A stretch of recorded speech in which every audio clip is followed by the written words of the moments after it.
আসসালামু আলাইকুম। আমরা দেখার চেষ্টা করি যে প্রশ্নটা হলো কি অ্যালকোহল পানিতে দ্রবীভূত হয় কেন। আমরা দেখি অ্যালকোহলের সংকেতটা কি CH3, যখন একটা অ্যালকাইল গ্রুপের সাথে একটা OH মূলক। আমরা যদি একটু খেয়াল করি যে এখানে এই যে অক্সিজেন ও হাইড্রোজেনের মধ্যে ইলেকট্রোনেগেটিভিটি কার বেশি? অক্সিজেনের বেশি। অক্সিজেন হয় আংশিক ঋণাত্মক, হাইড্রোজেন হয় আংশিক ধনাত্মক চার্জ।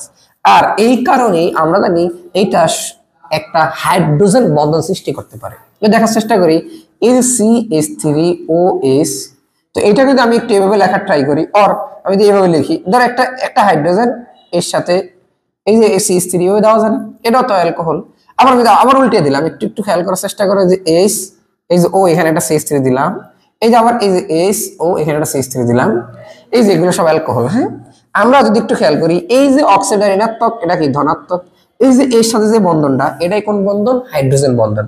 যে এটা মাইনাস, এটা কি প্লাস, এই যে এর সাথে বন্ধন হাইড্রোজেন বন্ধন, এটা মাইনাস, এটা প্লাস, এটা হাইড্রোজেন বন্ধন। আর এখানে যেহেতু এটা হাইড্রোজেন বন্ধন সৃষ্টি করতে পারে, তাই আমরা বলতে পারি অ্যালকোহল কি হয়? পানিতে দ্রবীভূত হয়।